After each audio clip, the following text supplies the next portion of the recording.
Hello friends, welcome to my channel elixir academy. दोस्तों, आज की इस वीडियो में हम लोग देखेंगे बीएड फर्स्ट ईयर का paper 2 contemporary India and education का लेक्चर 3। आज का हमारा टॉपिक है role of government in education, यानी भारत की सरकार का भारत की शिक्षा में क्या योगदान है भारत सरकार का। चलिए देखते हैं। Discuss the role of government in education at various levels according to Indian constitution, यानी भारत के संविधान के मुताबिक, भारत के संविधान के अनुसार भारत की जो सरकार है इसका भारत की शिक्षा के विकास में क्या योगदान है, क्या रोल है, देखते हैं। The Indian constitution recognises the importance of education and assigns certain responsibilities to the government at various levels to ensure its provision and accessibility to all citizens। यानी कि भारतीय संविधान में बहुत ही महत्वपूर्ण स्थान है शिक्षा का और इसके प्रसार का, और इसके लिए भारतीय संविधान में जो अलग अलग गवर्नमेंट है, सेंट्रल गवर्नमेंट, स्टेट गवर्नमेंट और लोकल गवर्नमेंट, हर एक लेवल की गवर्नमेंट को कुछ जिम्मेदारियां भी दी गई है कि जिससे कि लोगों को शिक्षा का जो अधिकार है वो मिल सके, उसका लाभ मिल सके। सभी देश के नागरिकों को, देश के सभी नागरिकों को ये शिक्षा का जो होना चाहिए एक्सेसिबिलिटी, वो मिल सके। Here is a discussion on the role of government in education at different levels according to the Indian Constitution। तो आज हम सब डिस्कस करते हैं कि भारत सरकार के जो अलग अलग लेवल है गवर्नमेंट्स के, सेंट्रल गवर्नमेंट, स्टेट गवर्नमेंट और लोकल लेवल ऑफ गवर्नमेंट्स का, इन सब का क्या रोल है एजुकेशन को प्रमोट करने में अकॉर्डिंग टू इंडियन कॉन्स्टिट्यूशन। देखते हैं। पहला देखते हैं हम सब सेंट्रल गवर्नमेंट का रोल। तो इनका रोल है पहला, पॉलिसी फॉर्मुलेशन, यानी the central government is responsible for formulating national policies and guidelines regarding education. तो सेंट्रल गवर्नमेंट का ये जिम्मेदारी है, इसकी जिम्मेदारी है सेंट्रल गवर्नमेंट की कि ये राष्ट्र हित में शिक्षा को प्रमोट करने के लिए नीतियाँ बनाए और गाइडलाइंस दे। It establishes overreaching goals and frameworks for educational development in the country, यानी कि भारत में जो शिक्षा का विकास होना चाहिए, किस दिशा में होना चाहिए और क्या लक्ष्य को पाने के लिए भारत में शिक्षा का प्रसार होना चाहिए, इन सब के लिए गोल्स और फ्रेमवर्क्स को बनाने का काम सेंट्रल गवर्नमेंट है। यानी पॉलिसी फॉर्मेशन करना, ये शिक्षा संबंधित पॉलिसी बनाने का काम सेंट्रल गवर्नमेंट का है। बी में है फंडिंग, सेंट्रल गवर्नमेंट का ही काम फंडिंग करना भी। The central government allocates funds for the implementation of educational programmes and initiatives, यानी कि एजुकेशनल प्रोग्राम्स को बनाने के साथ साथ पॉलिसी भी सेंट्रल गवर्नमेंट बनाएगी और उसको लागू इम्प्लीमेंट करने के लिए जो खर्च होता है उसकी फंडिंग करने का काम भी ये सेंट्रल गवर्नमेंट का ही है। वही एलोकेट करती है कि कितने पैसे कितने खर्च किए जाएंगे एजुकेशनल प्रोग्राम्स में।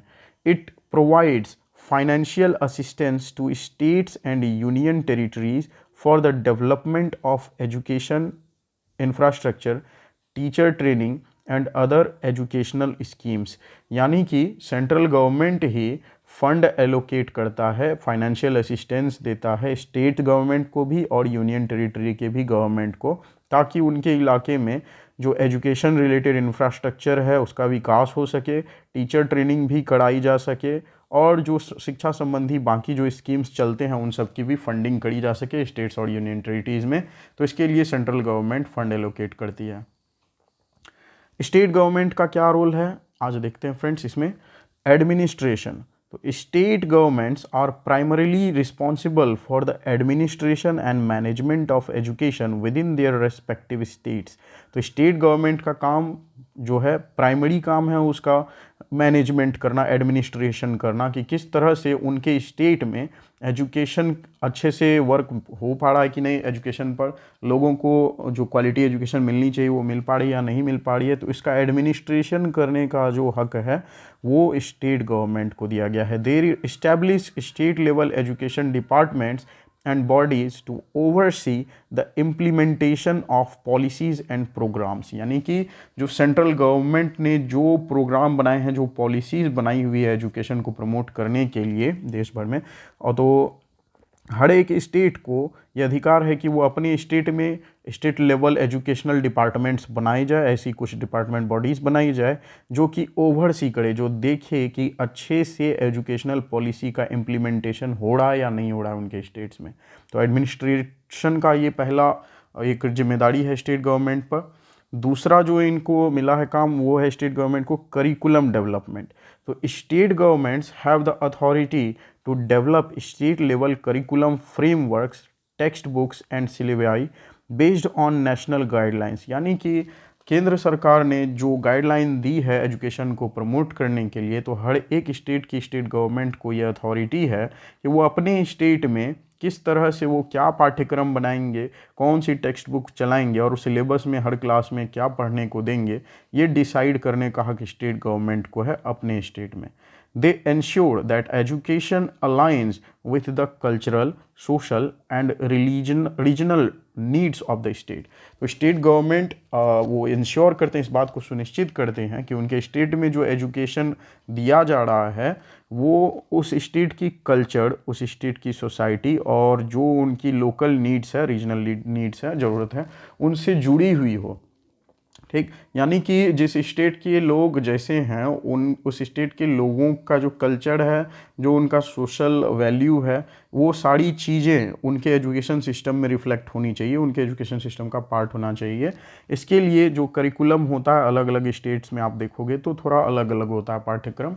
ये according to state government, state to state vary करता है, क्योंकि ये स्टेट गवर्नमेंट की जिम्मेदारी है कि वो करिकुलम का डेवलपमेंट वो खुद करे। नेक्स्ट देखते हैं फ्रेंड्स, स्टेट गवर्नमेंट की एक और रिस्पॉन्सिबिलिटी एजुकेशन के फील्ड में है स्कूल इंफ्रास्ट्रक्चर। तो state governments are responsible for providing and maintaining school infrastructure such as buildings, classrooms and libraries. तो स्कूल का इंफ्रास्ट्रक्चर कैसा होगा, इसको डेवलप करने की जो जिम्मेदारी है वो स्टेट गवर्नमेंट के ऊपर में है। स्कूल की बिल्डिंग, क्लासरूम, लाइब्रेरी जो भी स्कूल में होती है, लेबोरेटरीज, इन सब की व्यवस्था जो करने का काम है वो स्टेट गवर्नमेंट का। They also ensure the availability of necessary facilities like clean water, sanitation and electricity। साथ ही साथ स्टेट गवर्नमेंट का ये भी योगदान है कि स्कूल की जो बिल्डिंग है उसमें जो ज़रूरी सुविधाएं होनी चाहिए, जैसे कि क्लीन वाटर बच्चों के लिए मिलना चाहिए, सैनिटेशन, साफ़ सफाई की व्यवस्था होनी चाहिए और इलेक्ट्रिसिटी भी होनी चाहिए। तो ये सारी चीज़ को प्रोवाइड करने का भी काम स्टेट गवर्नमेंट का ही है। अब देखते हैं फ्रेंड्स लोकल गवर्नमेंट्स का क्या रोल है एजुकेशन को प्रमोट करने में। स्कूल मैनेजमेंट, पहला काम इनका school management. Local government such as municipalities और panchayats play a crucial role in maintaining and overseeing the functioning of schools at grass root level. यानी कि लोकल गवर्नमेंट का काम है जो लोकल जगह पर किस प्रकार से हो पा रहा है स्कूल में शिक्षा का काम, उस पर नज़र रखना, उसको ओवरसी करते रहना। ठीक, तो लोकल गवर्नमेंट में आपको पता है शहरी क्षेत्रों में म्यूनिसिपैलिटीज़ होती हैं, ग्रामीण क्षेत्रों में पंचायत होते हैं। तो इन सब की ये जिम्मेदारी होती है कि वो देखें, ओवरसी करें और मैनेज करें कि स्कूल कैसे अच्छे से फंक्शन कर रहे हैं या नहीं कर रहे हैं।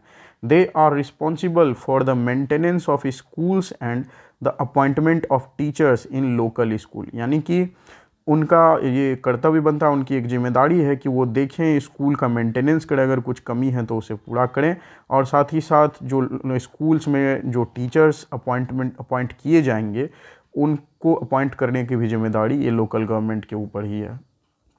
फिर है कम्युनिटी इंगेजमेंट।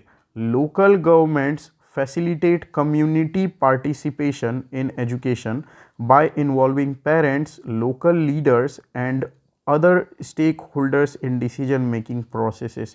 यानी लोकल गवर्नमेंट को ये अधिकार है कि वो फैसिलिटेट करें कम्युनिटी में जो पार्टिसिपेशन होना है एजुकेशन सेक्टर का, जिसमें कि परिवार के भी लोग आएँ, फैमिली में पेरेंट्स हों और लोकल लीडर्स, आसपास के जो लीडर्स होते हैं वो भी आए, और भी जो डिसीजन मेकिंग बॉडी में एजुकेशन से रिलेटेड जो डिसीजन मेकर्स हैं उन सब को एक शामिल किया जाए, जिसमें कि संस्कृति वगैरह सब, जब कभी कोई एजुकेशन डिपार्टमेंट से रिलेटेड कहीं कोई आयोजन होता है तो उसमें लोकल गवर्नमेंट का ये काम है कि सभी लोगों को आमंत्रित करें।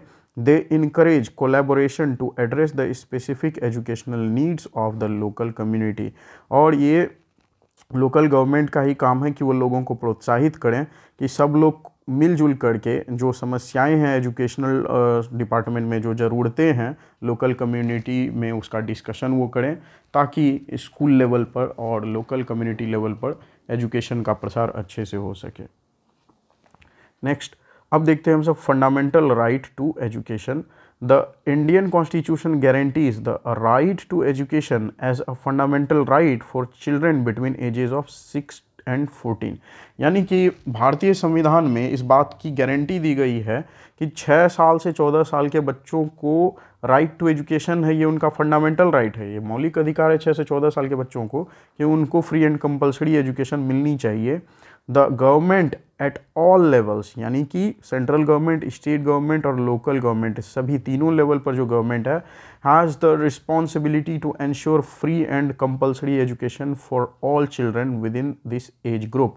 तो ये हर लेवल के गवर्नमेंट की रिस्पॉन्सिबिलिटी है कि वो इस बात की वो सुनिश्चित करें कि 6 से 14 साल की उम्र के भारतीय बच्चों को फ्री और कंपलसरी एजुकेशन मिलना ही चाहिए।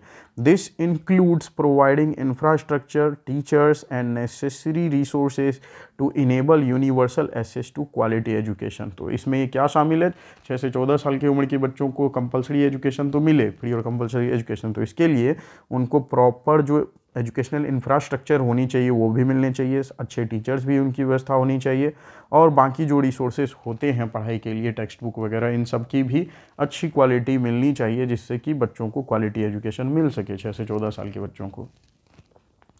It is important to note that the roles and responsibilities of the government in education may vary depending on the specific state or union territory within India। ये बात भी ध्यान रखने वाली बात है कि इंडिया चूँकि बड़ा देश है तो इसमें स्टेट और यूनियन टेरिटरी की जो गवर्नमेंट है उनका रोल और रिस्पॉन्सिबिलिटी चेंज हो सकता है समय समय पर, ये सेंट्रल गवर्नमेंट तय कर सकती है। However, the overreaching goal is to ensure equal access to education, promote educational standards and uplift the overall quality of education across the country। लेकिन फिर भी सबका जो कॉमन गोल होना है वो तो यही है कि अच्छी क्वालिटी का एजुकेशन सभी लोगों को इक्वली मिल सके, और जो एजुकेशनल स्टैंडर्ड है, हमारे एजुकेशन का जो स्तर है, ये भी और ऊंचा होता चला जा सके, और जिससे कि ओवरऑल क्वालिटी जो है एजुकेशन की वो हमारे देश में हर जगह बेहतर होती चली जाए और लोगों को उसका पूरा लाभ मिल सके। तो इस वीडियो में इतना ही फ्रेंड्स।